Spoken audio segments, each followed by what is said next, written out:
What's going on, everybody? Mr. Ladd here. Thank you so much for tuning into my channel. If you like this video, as well as any other videos that are on this channel, I want you to go ahead and subscribe to the channel, click that notification bell, whack that like button for the YouTube algorithm, sit back, relax, and enjoy the video.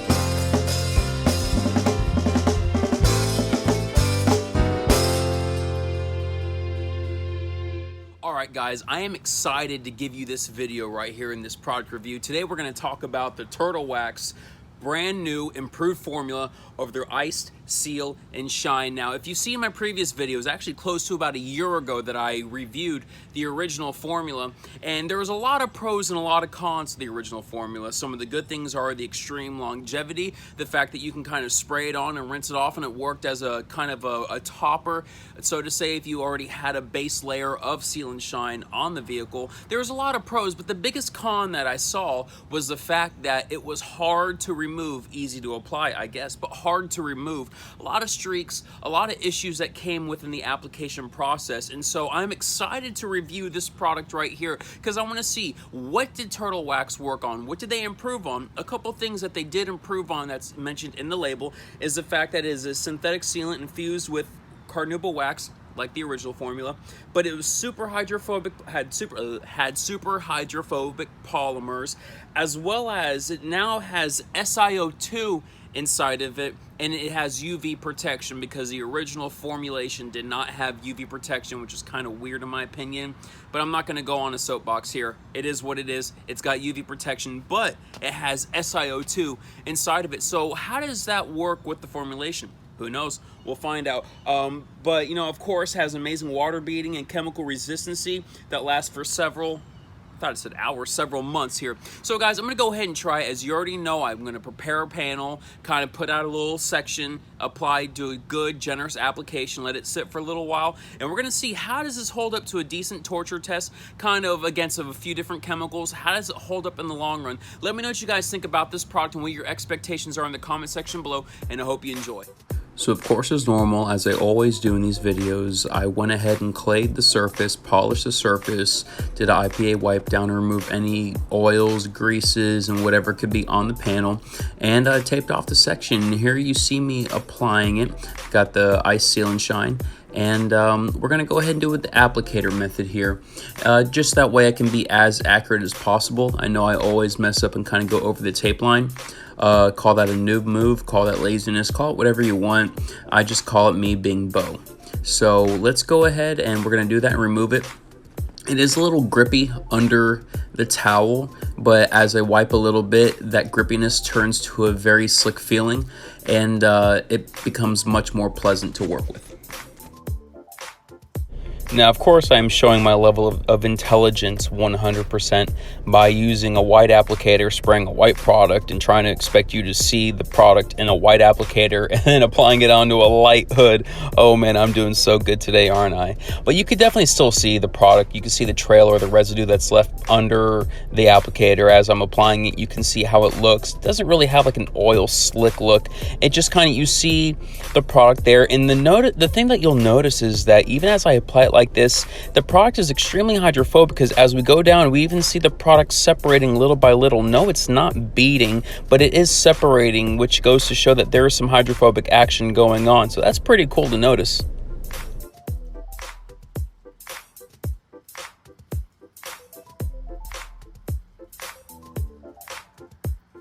As I mentioned before, there is a slight tacky feeling under the towel at first, but as you rub a little bit more, the slickness begins to come up, and you'll even see the product is fairly slick because the bottle just falls right off, and once it catches momentum, there is no stopping it. Don't mind the residue around the square, just pay attention to what's inside the square, and you'll see the beads are good, and I'll even take you up for a little bit of a close-up.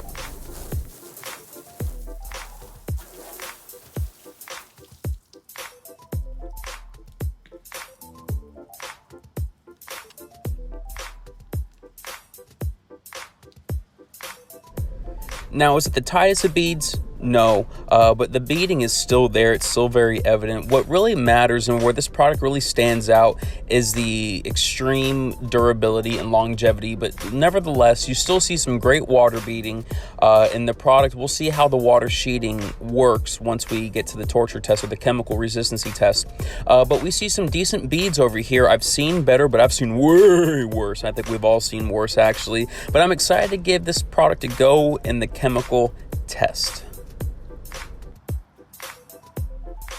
So in typical Mr. Ladd fashion here, I've got Purple Power vehicle and boat wash. I got about 2 gallons of it, but I'm rocking about 12 ounces of vehicle and boat wash in here.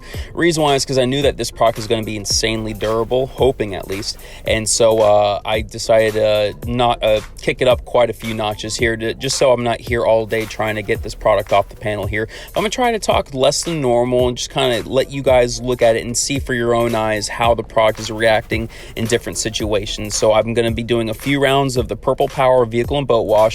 I'm going to be doing a couple rounds of the Eagle One black and plasti dip cleaner, and I'm going to take some degreasers and some other chemicals, and I'll tune in soon.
So something new that I'm doing in my chemical test is I'm taking a wax and grease remover by Rust-Oleum here. This is a typical way that I prepare panels for some type of protection. It's a typical way that I'll do it, but we're in the situation now where the seal and shine is just not getting hit at all. Normally by now, the most products that I've reviewed are showing some type of degrading, and this isn't showing it at all. So I'm kind of getting a bit desperate here, seeing what I can do to kind of cut this shorter than normal. And we see that with the 3 rounds of the IPA wax and grease remover wipe down, it did take a hit. And so I'm thinking now, okay, if it's getting to the point now where it's taking a hit, let's get desperate here. So I'm doing a dry application now of Purple Power full strength, and I'm going to do about 3 rounds of this, and we're just going to move on with this bad boy.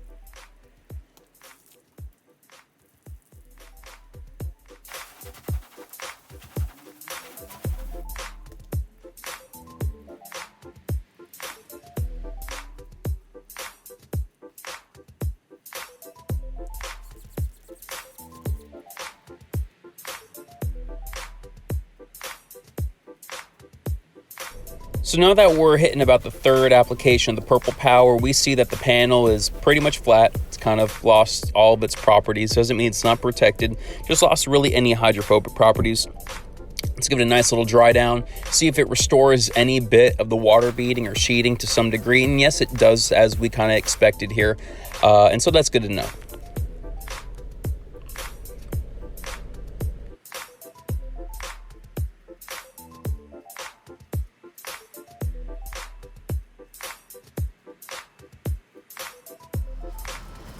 Oh, and for those of you who are wondering,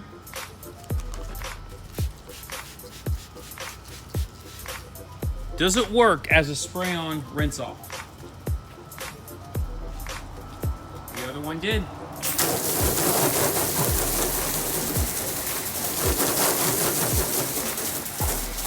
Good Lord have mercy, yes it does. Well, there you guys have it. That was the Turtle Wax Ice Seal and Shine. Now I'm gonna start off by saying this as far as my thoughts go. The application process is so much easier. Is it amazing? Is it the best out there? No, it's not the best out there, but in comparison to the original formulation of the Ice Seal and Shine, it is like night and day almost, because of the fact that it's so much easier to apply. Now all you see in this video is just me on the panel, but I've used this on quite a few cars already. Darker colored vehicles, outside, you know, some overcast, not completely direct sunlight, but I've noticed that in conditions where before I had issues with the Ice Seal and Shine, the original formula, now with the improved formula, I'm not having those issues as much, and it seems to be much easier. The user experience is much easier to work with, and I do really appreciate that. Another thing they improved on, of course, is the smell. If you're familiar with the new improved version of the iced spray wax, which I did a video on that about a couple months ago, they're going along the same lines as far as scents go, with that grapish smell, and I like that, because now you can kind of tell what's the new improved formula. If you get a hold of a batch that has a weird off chemical smell, it's going to be the previous formula. Of course, it says improved formula and the labels are different, but in case you don't recognize that and you just for some reason skip over those tells right there, the smells will tell you. The grapish smells are the newer formulas, and the older smells, the Ice Spray Wax had a nice sweet smell before, but it's not the grape smell, and the original formula of the Ice Seal and Shine did not have a pleasant smell. It was kind of just a chemically smell, but it's easy to apply, much easier to apply. As you saw in the video, the longevity, it held up very well in the chemical resistancy test. And I tell you what, now, before where I used to hate on Seal and Shine, now I'm actually really liking Seal and Shine, and the more I use it, the more I gravitate towards it, and I'm just hoping that I continue to have those experiences with this product, so I do like it. Well, there you guys have it. Thank you so much for tuning into my channel. Once again, Mr. Ladd here signing out. If you have not already done so, please feel free to go ahead and subscribe to the channel. Click that notification bell. I want you to wax that like button for the YouTube algorithm, and stay tuned for more great videos and content that I'll be pumping out in the very near future. Thank you so much, guys. Have a wonderful day.